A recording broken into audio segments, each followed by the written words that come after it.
بسم اللہ الرحمن الرحیم۔ السلام علیکم ورحمۃ اللہ وبرکاتہ۔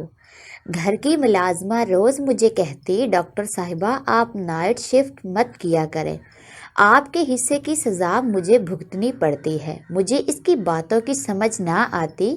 ایک روز میری طبیعت خراب ہو گئی تو اپنی جگہ کسی اور کو ڈیوٹی دے کر میں اچانک جلدی گھر آئی تو میرے کمرے سے چیخوں کی آواز آ رہی تھی۔ شوہر تو گھر پر تھا نہیں، مگر جب کمرے کا دروازہ کھلا تو سامنے کا منظر دیکھ کر روح کانپ گئی کہ چھوٹی بیٹی میں کئی دنوں سے دیکھ رہی تھی کہ ملازمہ بار بار میرے پاس آتی تھی اور کچھ کہے بغیر ہی پلٹ جاتی تھی۔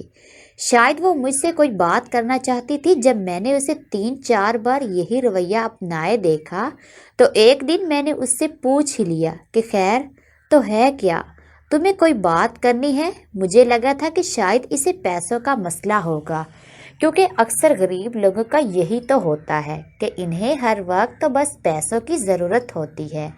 تو میں نے اسی لیے اس سے پوچھ لیا کہ پیسوں کی ضرورت تو نہیں ہے؟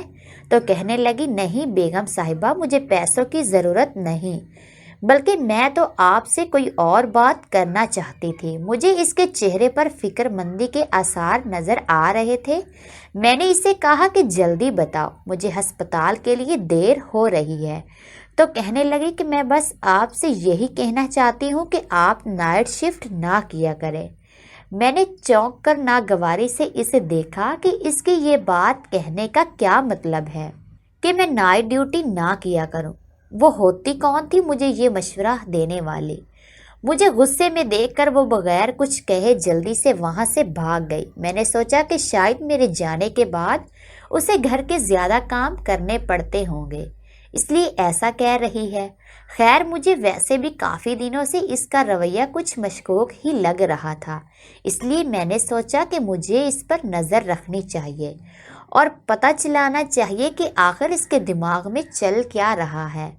میں ہسپتال آئی۔ میری ویسے تو ایک عرصے تک دن کی ڈیوٹیاں ہی تھی، مگر اب پچھلے 2 سال سے میں نائٹ شفٹ کر رہی تھی اور مجھے اس میں اس لیے بھی کوئی مسئلہ نہیں ہوتا تھا کہ اب تو بچے بڑے ہو گئے تھے، اور ویسے بھی میں نے ملازمہ کو فل ٹائم کے لیے رکھا ہوا تھا کہ وہ دن رات ہمارے ہی گھر میں رہے، اور شام کو تو میرا شوہر بھی گھر پر چلا جاتا تھا، تو اس لیے مجھے کوئی فکر نہیں ہوتی تھی۔ لیکن پچھلے کچھ دنوں سے ملازمہ کے بارے میں مجھے عجیب و غریب سے خیالات آ رہے تھے کہ کہیں وہ میری پیٹھ پیچھے کچھ غلط نہ کر رہی ہو۔ اکثر میں ساتھی خواتین کی باتیں سنتی تھی کہ ایسے ہی کوئی عورت اپنے گھر کو اپنی ملازمہ کے سر پر چھوڑ کر نوکری کرتی تھی، تو اس کے شوہر نے اس کی ملازمہ سے ہی افیئر چلا لیا اور چھپ کر دوسرا نکاح کر لیا۔ جب سے میں نے یہ خبر سنی تھی مجھے تو چین نہیں مل رہا تھا۔ ایک طرف مجھے اپنے شوہر پر مکمل اعتبار تھا کہ ہرگز میرے ساتھ ایسا نہیں کر سکتا، اور مجھے اس ملازمہ پر بھی اعتبار تھا کہ وہ ایک شریف عورت ہے۔ لیکن پھر میں نے سوچا کہ کسی کو بدلتے ہوئے دیر ہی کتنی لگتی ہے۔ میں نے اپنے شوہر اور ملازمہ پر نظر رکھنے کا فیصلہ کر لیا۔ میں صبح دیر تک سوئی رہتی تھی، اس لیے میرے شوہر ملازمہ کے ہاتھ کا ہی ناشتہ کر کے چلے جاتے تھے۔ میں نے سوچا کہ مجھے خود اٹھ کر ان کو ناشتہ بنا کر دینا چاہیے، لیکن ساری رات ڈیوٹی کرنے کے بعد میں اتنی تھک جاتی تھی کہ اگلی صبح میری آنکھیں نہیں کھل پاتی تھی۔ اگلے کچھ دن یوں ہی سکون سے گزر گئے۔ مجھے بظاہر ایسی کوئی بات نظر نہیں آئی تو میں بھی مطمئن ہو گئی۔ لیکن پھر سے ایک دن وہ میرے پاس آ کر کہنے لگی، بیگم صاحبہ اگر آپ میری بات مانیں تو آپ اپنی ڈیوٹی دن کے اوقات میں کروا لیں۔ آپ کے جانے کے بعد آپ کی سزا مجھے بھگتنی پڑتی ہے۔ وہ بہت غصے سے کہہ کر وہاں سے چلی گئی تو میں چونک کر رہ گئی کہ میرے حصے کی سزا، اس کا مطلب کیا تھا؟ کہیں وہ میرے حصے کا وقت میرے شوہر کے ساتھ تو نہیں گزار رہی تھی؟ یہ سوچتے ہی میرے قدموں تلے سے جیسے زمین ہی نکل گئی۔ لیکن پھر میں نے سوچا کہ نہیں، ایسا نہیں ہو سکتا، وہ ویسے ہی کہہ رہی ہوگی، لیکن پھر بھی مجھے جاننا تو چاہیے تھا اس بار بار کی تکرار کے پیچھے مقصد کیا تھا کہ میں نائٹ شفٹ نہ کروں۔ یہاں تک کہ ایک دن تو میری بڑی بیٹی نے بھی دیے لفظوں میں مجھے کہہ دیا مما آپ کوشش کریں کہ رات کو گھر پر ہی رہا کریں۔ میں ایک ڈاکٹر تھی اور میں نے ساری زندگی ایمانداری سے کام کیا تھا اور کبھی کوئی ایکسٹرا فیور یا احسان نہیں لیا تھا، اور ہسپتال والے جو بھی ڈیوٹی لگاتے ہوئے میں خوش دلی سے لے لیتی تھی۔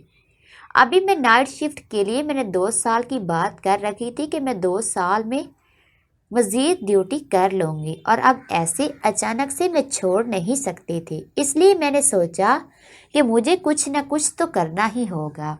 میری ملازمہ کا نام رانی تھا اور وہ پچھلے 1 سال سے میرے گھر پر نوکری کر رہی تھی، اور اس سارے عرصے کے دوران نہ تو اسے مجھ سے کوئی شکایت ہوئی تھی اور نہ ہی مجھے اس سے۔ وہ ایک بیوہ عورت تھی جس کے 2 بچے تھے جن کو پالنے کی خاطر وہ میرے گھر پر نوکری کرتی تھی۔ میں نے اسے ملازمت کے پہلے دن سے ہی کہہ دیا تھا کہ تمہیں یہاں پر ہی رہنا ہوگا۔ اس کے بچے اس کے ماں باپ پالتے تھے اور وہ گاؤں میں رہتے تھے، اور وہ اکیلی ہی ہمارے گھر پہ رہتی تھی۔ میں نے اس سے کئی بار کہا تھا کہ اگر تم چاہو تو اپنے بچوں کو بھی یہاں پر بلا سکتی ہو، جہاں تم رہتی ہو وہاں وہ بھی رہ لیں گے، مگر جانے کیا بات تھی کہ وہ منع کرتی تھی۔ اس کے ساتھ وقت بہت اچھا گزر رہا تھا۔ اس نے آج تک کبھی کسی کی شکایت نہیں کی تھی، لیکن اب پچھلے کچھ دنوں سے میں دیکھ رہی تھی کہ اس کا برتاؤ عجیب سا ہو گیا ہے۔ وہ بس ہر وقت مجھ سے ایک ہی بات کرتی رہتی تھی کہ میں اپنی ڈیوٹی دن کے اوقات میں کروا لوں، رات کو گھر پر رہا کروں۔ مجھے سمجھ نہیں آتی تھی کہ آخری رات کو ایسا گھر پر کیا ہوتا ہے جس کی وجہ سے وہ اتنا گھبرا کر مجھ سے یہ بات کہتی ہے۔ ایک دن ایسا ہوا کہ میں آن ڈیوٹی ہی تھی کہ اچانک ایک نرس مجھے آ کر کہنے لگی کہ کوئی عورت ہے، بڑی دور سے آپ سے ملنے آئی ہے۔ میں نے پوچھا کیا وہ کوئی مریضہ ہے، کیونکہ اس وقت میری ڈیوٹی ایمرجنسی میں تھی، تو کہنے لگی نہیں، وہ آپ کی کوئی رشتہ دار ہے۔ میں حیران ہوتی ہوئی باہر آئی کہ میری کون سی رشتہ دار اس وقت مجھ سے ملنے ہسپتال آ سکتی ہے۔ میں باہر گئی تو ایک انجان عورت کو سامنے کھڑا پایا۔ میں نے تجسس اور حیرت کے مارے اسے دیکھ کر پوچھا کہ آپ کون ہیں اور مجھ سے کیوں ملنا چاہتی ہیں؟ تو کہنے لگی کیا آپ ہی ڈاکٹر مبشرہ ہیں؟ تو میں نے کہا جی میں ہی ہوں۔ میری بات سن کر اس نے ایک دم سے موبائل کا کیمرہ نکالا اور میری تصویر کھینچ کر بھاگ گئی۔ مجھے تو کچھ سیکنڈ کے لیے سمجھ نہیں آئی کہ میرے ساتھ ہوا کیا۔ ہر جب میں سمجھتی وہ بھاگ چکی تھی، میں جلدی سے اس کے پیچھے بھاگی کہ اس سے پوچھ سکوں اس نے میری تصویر کیوں بنائی اور وہ کون ہے، لیکن بہت تیزی سے باہر جا چکی تھی۔ میں پریشان ہوتی ہوئی واپس آ گئی اور سوچنے لگی یا خدا، یہ میرے ساتھ کیا معاملات چل رہے ہیں؟ کون تھی یہ عورت اور یہاں کس مقصد کے تحت آئی تھی؟ میری چھٹی مسلسل مجھے اشارے دے رہی تھی کہ شاید میری زندگی میں کچھ تو بہت غلط ہونے والا ہے۔ ان دنوں میں جانتی تھی کہ میں اپنے گھر والوں کو اور خاص طور پر اپنے شوہر کو بہت زیادہ نظر انداز کر رہی ہوں، کیونکہ رات کی ڈیوٹیاں بہت تھکا دینے والی ہوتی ہیں، اور صبح جب تک میں اٹھتی تھی میرے شوہر دفتر پہنچ گئے ہوتے تھے، اور رات کو جب میں نے یہاں پر آنا ہوتا تھا تب تک وہ آفس سے آئے ہی نہیں ہوتے تھے۔ عجیب سی زندگی ہو گئی تھی۔ کافی دنوں سے ان سے بات چیت ہی نہیں ہو پا رہی تھی۔ میں نے یہ سوچتے ہوئے ان کو کال کی کہ ملنا تو نہیں تو چلو کم از کم کال پر ہی بات کر لیں، لیکن وہ فون نہیں اٹھا رہے تھے۔ پھر میں نے ان کے دفتر میں کال کی تو ان کی سیکرٹری نے بتایا کہ وہ تو پچھلے کئی دنوں سے دفتر ہی نہیں آ رہے۔ مجھے تو اس بارے میں خبر ہی نہیں تھی کہ وہ دفتر جا بھی رہے ہیں یا نہیں، لیکن پریشانی والی بات تو یہ تھی کہ وہ روزانہ گھر سے دفتر کے لیے نکلتے تھے، پھر ایسے کیسے وہ کہیں جا سکتے ہیں؟ اگلے دن میں نے سوچا کہ میں چھٹی کر لیتی ہوں۔ جب میں نے یہ بات گھر میں سب کو بتائی تو سب بہت خوش ہوئے، خاص طور پر میری ملازمہ کے چہرے پر تو میں نے واضح طور پر خوشی کے تاثرات دیکھے، اور اسی رات میں نے اسے فون پر کسی سے بات کرتے بھی سنا۔ وہ کسی کو بتا رہی تھی میڈم صاحبہ گھر پر ہی ہیں، شکر ہے کہ آج میری جان چھوٹ گئی، ورنہ تو ان کے حصے کی سزا بھگتتے بھگتتے شاید میرا دم ہی نکل جاتا۔ جب میں اس کے قریب گئی تو اس نے جلدی سے گھبرا کر فون بند کر دیا، اور میں نے اسے جب پوچھا کہ کس سے بات کر رہی ہو تو کہنے لگی کہ کسی سے بھی نہیں، اماں سے اپنے بچوں کا بس حال چال ہی پوچھ رہی تھی۔ مجھے اب رانی کے بارے میں شک ہو چکا تھا کہ یہ کوئی تو کھچڑی ضرور پکا رہی ہے، یا تو یہ مجھ سے کوئی بڑی بات چھپا رہی ہے یا پھر یہی کسی غلط کام میں ملوث ہو رہی ہے۔ میں نے سوچا تھا کہ آج گھر پر رہ کے دیکھ ہی لیتی ہوں کہ آخر یہاں پر ایسا ہوتا کیا ہے، لیکن مجھے تو کچھ بھی ایسا ویسا محسوس نہیں ہوا۔ سب لوگ بڑے آرام سے سوئے رہے تھے۔ میرا شوہر میری چھٹی کرنے سے بہت تو خوش تھا، کہنے لگا کہ کتنا عرصہ ہو گیا ہے، ہمیں وقت گزارنے کا موقع ہی نہیں ملا۔ میں سوچنے لگی کہ کیا واقعی یہ خوش ہے یا خوش رہنے کا ناٹک کر رہا ہے؟ کہیں ایسا تو نہیں کہ میرے اس گھر سے جانے کے بعد اس کا اور ملازمہ کا کچھ سین چلتا ہو، اس لیے وہ مجھے کہتی ہو کہ آپ گھر پر ہی رہیں۔ میری 2 بیٹیاں اور ایک بیٹا تھا۔ بڑی بیٹی تو یونیورسٹی میں تھی جبکہ چھوٹی بیٹی کالج میں پڑھتی تھی۔ بیٹا سب سے چھوٹا تھا اور وہ اسکول جاتا تھا۔ اس گھر میں ہم سب یہی افراد تھے اور میرا خیال تھا کہ اتنے سارے افراد کے لیے صرف ایک ہی ملازمہ کافی ہے، اس لیے میں نے کبھی رانی کے علاوہ کسی اور کو رکھنے کے بارے میں سوچا ہی نہیں، اور اگر 1-2 بار میں نے اپنے گھر والوں سے پوچھا بھی کہ کوئی اور ملازمہ رکھ دوں تو سب نے رانی کی بہت تعریف کرتے ہوئے کہا تھا کہ اس کے ہوتے ہوئے انہیں کوئی پریشانی نہیں، تو کیا ضرورت ہے کوئی اور ملازمہ رکھنے کی۔ تو میں بھی مطمئن ہو گئی، لیکن میں دیکھ رہی تھی کہ آج کل رانی اور بچے دونوں ہی ایک دوسرے سے کھینچے سے نظر آتے ہیں۔ شاید وہ اب ان کا اچھے سے خیال نہیں کرتی تھی یا کوئی اور بات تھی۔ میں نے گھر پر رہ کر دیکھ لیا تھا، کچھ بھی نہیں تھا، جانے یہ رانی کے ڈرامے کب ختم ہونے تھے۔ میں نے یہی سوچا اور اگلے دن دوبارہ سے اپنی نائٹ ڈیوٹی سٹارٹ کر لی۔ 2 دن بعد کی بات تھی۔ میں صبح جلدی اٹھ گئی تھی کیونکہ شام میں مجھے اپنے ایک دوست کی برتھ ڈے پارٹی میں جانا تھا، تو میں نے سوچا کہ اس لیے کوئی گفٹ لے آتی ہوں۔ میں یہی سوچ کر بازار گئی۔ وہاں مجھے ایک جگہ پر رکنا پڑا کیونکہ سامنے کے منظر نے تو مجھے ساکت ہی کر دیا تھا۔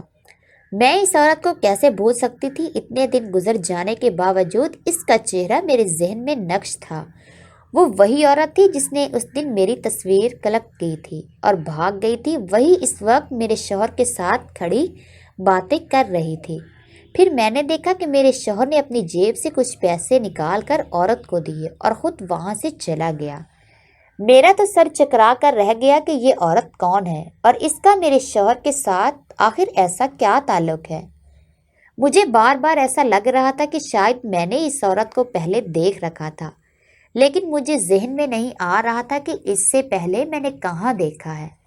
میں نے سوچا کہ میں ابھی جا کر پوچھ لیتی ہوں، لیکن اس سے پہلے میں اس کی طرف بڑھتی میں نے اسے کسی اور عورت کے ساتھ ملتے ہوئے دیکھا، اور وہ عورت کوئی نہیں بلکہ میری ملازمہ رانی تھی۔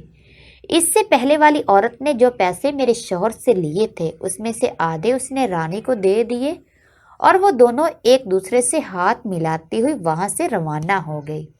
یہ سب دیکھ کر اب تو مجھے پکا اندازہ ہو گیا تھا کہ ضرور میرے خلاف کوئی گہری سازش کی جا رہی تھی، اور اس سازش میں میرا شوہر اور میری ملازمہ شامل تھے، اور میں نے فیصلہ کر لیا تھا کہ آج میں ان دونوں کو رنگے ہاتھوں پکڑ کر ہی رہوں گی۔ رات کو جب میں نائٹ ڈیوٹی کے لیے جانے لگی تو اس وقت تک میرے شوہر بھی گھر آ چکے تھے اور مجھے کہنے لگے کہ میں بھی تمہارے ساتھ ہی نکلتا ہوں، مجھے ایک ضروری کام سے باہر جانا ہے۔ میں پریشان ہو گئی کہ اگر یہ بھی گھر سے باہر رہیں گے تو پھر میں انہیں رنگے ہاتھوں کیسے پکڑوں گی؟ لیکن پھر میں نے سوچا کہ چلو کوئی بات نہیں، آج نہیں تو پھر کسی اور دن میں حقیقت معلوم کر کے ہی رہوں گی۔ ہسپتال میں بھی اپنے خیالوں میں ہی کھوئی رہی، سوچ کر میرا دماغ پھٹنے لگا اور میری طبیعت خراب ہونے لگی۔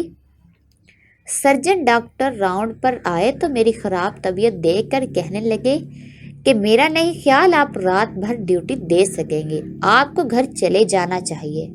مجھے بھی یہی لگ رہا تھا کہ اگر میں مزید یہاں کچھ دیر رہی تو شاید میں بے ہوش ہی ہو جاؤں۔ میں نے اپنی جگہ کسی دوسرے ڈاکٹر کو ڈیوٹی دی اور بغیر بتائے گھر چل آئی۔ آج سے پہلے میں کبھی یوں اچانک رات وقت گھر پر نہیں آئی تھی۔ دروازہ بند تھا۔